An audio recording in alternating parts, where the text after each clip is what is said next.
আসসালামু আলাইকুম। আমি Arif Ahmed, authorised representative, Dhaka stock exchange. আপনাদের সকলকে আমন্ত্রণ জানাচ্ছি কাই টিভির নিয়মিত স্টক মার্কেট আপডেট ব্লগে। তো আজকের ব্লগে আমরা যে টপিকটি নিয়ে কথা বলবো সেটি হচ্ছে গিয়ে, তবে কি 3% সার্কিট ব্রেকার তুলে দেওয়া হচ্ছে পুঁজিবাজারে। আসলে এই বিষয়টা নিয়ে কিন্তু গত দুদিন ধরে বলবো, অর্থাৎ বুধবার এবং বৃহস্পতিবার শেষ যেই দুই কার্যদিবস গেছে, সেই দুই কার্যদিবসে কিন্তু এই বিষয়টি নিয়েই কিন্তু বেশ আলোচনা ছিল, সমালোচনা ছিল যে আসলে কি হতে যাচ্ছে, এই 3% সার্কিট ব্রেকারকে তুলে দেওয়া হচ্ছে কিনা। আসলে বর্তমানে কিন্তু আমরা জানি যে যদি কোনো স্টকের প্রাইস উপরের দিকে যেতে যায় তবে সেখানে সিলিং ধরা হয়েছে 10%, অর্থাৎ 10%-এর বেশি কিন্তু সেই স্টকটি বাড়তে পারবে না। আবার ঠিক তেমনিভাবে 3%-এর নিচেও কিন্তু সেই স্টকটি কমতে পারবে না। তবে এমন একটি গুঞ্জন উঠেছে যে আসলে 3% এটি উঠে দেওয়া হবে, অর্থাৎ 10-10 করা হবে। উপরেও যেমন 10 থাকবে, নিচেও তেমন 10 থাকবে। একেবারে প্রথম দিকে একবারে খুব সোজাসাপটা ভাষায় বলতে চাই, সেটি হচ্ছে কি এটি আসলে একেবারেই গুজব। কারণ এই বিষয়ে সংশ্লিষ্ট সকল মহলের সাথে কথা বলে বা খোঁজ খবর নিয়ে জানা গেছে যে এমন কোনো প্রজ্ঞাপন বা এমন কোনো সিদ্ধান্ত সামনে আসতে যাচ্ছে না। তো প্রথমেই আপনাদেরকে সকল জল্পনা কল্পনার অবসান ঘটিয়ে একেবারে সোজাসাপটা ভাষায় আপনাদেরকে এই বিষয়টি অবগত করলাম। তো আসলে এই বিষয়ে আরো আমরা বেশ কিছু কথা জানবো, বেশ কিছু বিষয়গুলো জানবো। আসলে আমাদের মার্কেটটা কিন্তু একটা খুব সুন্দর ধারায় সামনের দিকে এগিয়ে যাচ্ছিল। পরবর্তীতে কিন্তু বুধবার থেকে আসলে কিন্তু মার্কেটটা পড়া শুরু করে। তখনও কিন্তু অনেকের মধ্যে একটা ধারণা ছিল যে মার্কেটে যেহেতু একটা বড় ধরনের গ্যাপ তৈরি হয়েছে, সেই 5000 ইন্ডেক্স থেকে 5600 ইন্ডেক্স চলে এসছে। এখানে কিন্তু একটা প্রফিট টেকিং এর বিষয় থাকতে পারে, যেটি খুব স্বাভাবিক। এখানে একটা কারেকশন হওয়া এটাও স্বাভাবিক।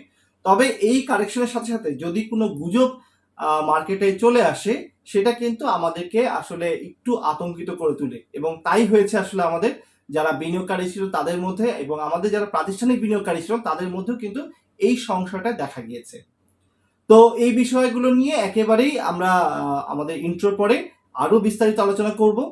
তো যাদের আসলে ধৈর্য কম তারা খুব অল্প সময়ের মধ্যে তাদেরকে আমি মেসেজটা দিয়ে দিলাম। তবে যারা আসলে স্টক মার্কেটে ধৈর্য ধরে থাকতে পারবে তারাই কিন্তু আসলে এই মার্কেটে উইনার হবে।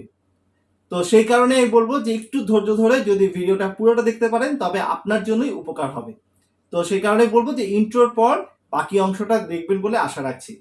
তার আগে আসলে বলতে চাই যে বৃহস্পতিবার রাত থেকে আসলে আমরা কাই টিভিতে নতুন একটি সেগমেন্ট আসলে বলবো, যে সেগমেন্ট আমরা সংযুক্ত করেছি সেটি হচ্ছে গিয়ে কাই টিভি লাইভ টক। তো এই লাইভ টকে আমরা কিন্তু আসলে আমাদের যারা সাবস্ক্রাইবার রয়েছেন, যারা ভিউয়ার রয়েছেন, তাদের কাছে আমি ব্যক্তিগতভাবে একটি প্রস্তাব উত্থাপন করেছিলাম যে আমরা কি আসলে ওয়ান টু ওয়ান, অনেকে কথা বলতে চায়, অনেকে তাদের স্টক নিয়ে, তাদের পোর্টফোলিও নিয়ে, তো এই সকল বিষয় নিয়ে তাদের সাথে সরাসরি কথা বলার জন্য একটা অপরচুনিটি আসলে অনেকদিন ধরে আমাদের সাবস্ক্রাইবার চাচ্ছিলেন। তবে ব্যক্তিগতভাবে আসলে আপনারা জানেন যে আমার জব এবং জবের পরে আমি বিআইসিএম এ একটি মাস্টার্স কোর্স করছি স্টক মার্কেট নিয়ে। এটা হচ্ছে applied finance of capital market. তো এরপরে আসলে আমার পরিবার সব মিলিয়ে আসলে তারপরে তো আমাদের এই ব্লগগুলো রয়েছেই।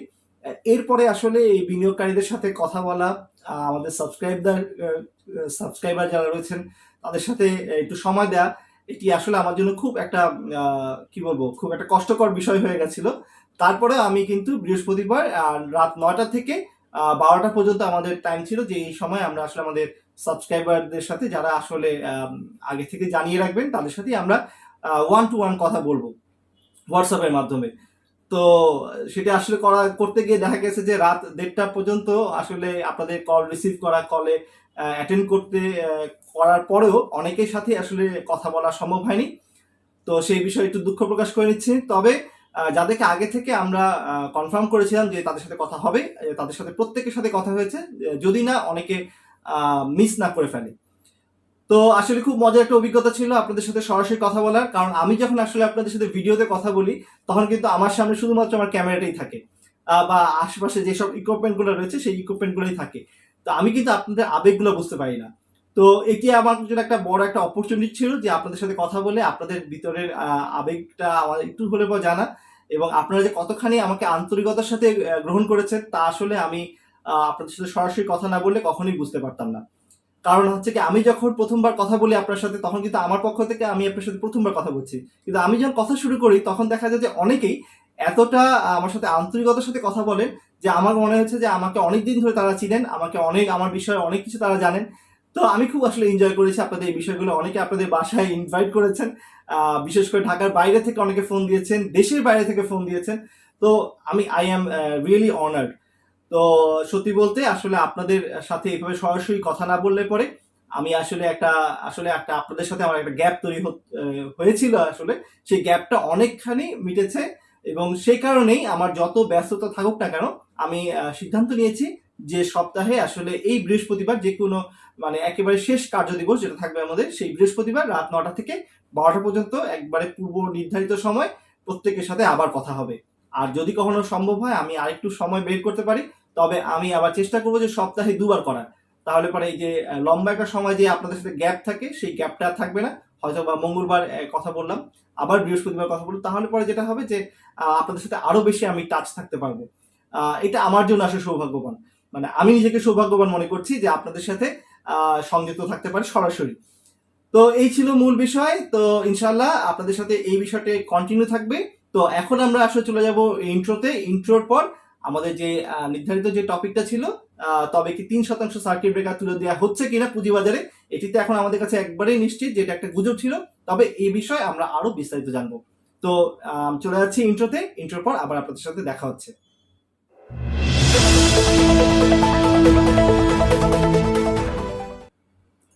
অসংখ্য ধন্যবাদ আমার ইউটিউব চ্যানেল কাইট টিভি অথবা আমার কাইট টিভি ফেসবুক পেজে আসার জন্য। তো যদি আমার এই ইউটিউব চ্যানেল নতুন হয়ে থাকেন তবে অবশ্যই চ্যানেলটিকে সাবস্ক্রাইব করে নেবেন। আর যদি আপনি এই মুহূর্তে আমার ভিডিওটি কাইট টিভি পেজ থেকে দেখতে থাকেন ফেসবুকে, তবে অবশ্যই এই পেজটিকে ফলো দিয়ে রাখবেন।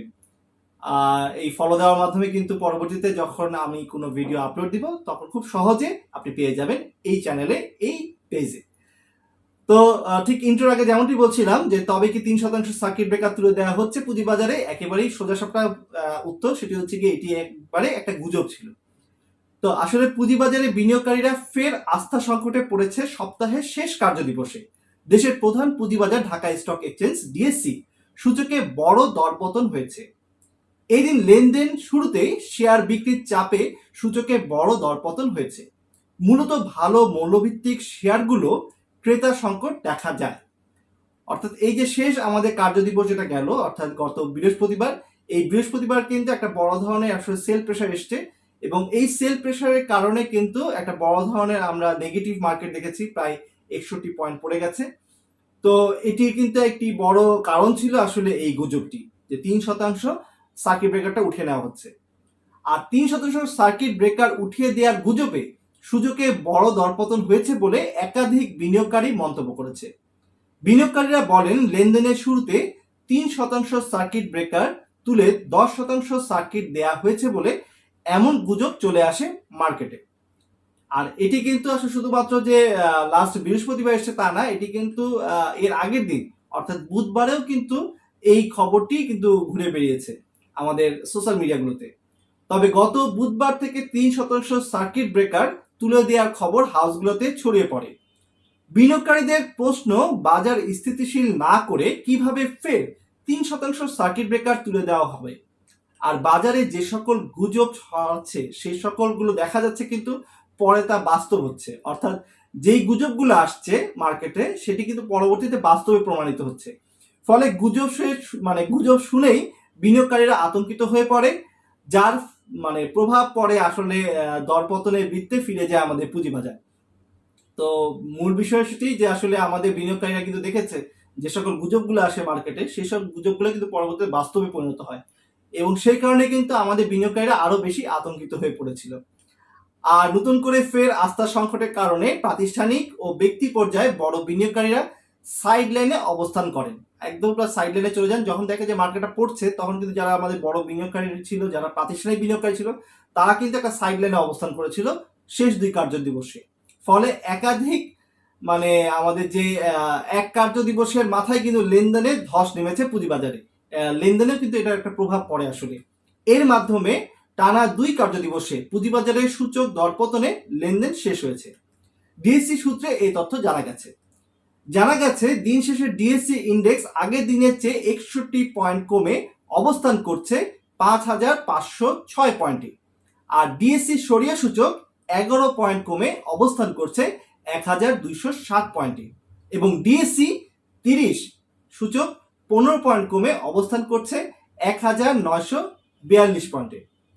দিনভর লেনদেন হওয়া 397টি কোম্পানি ও মিউচুয়াল ফান্ডের মধ্যে দর বেড়েছে 36টির, দর কমেছে 343টির এবং দর অপরিবর্তিত রয়েছিল 18টি।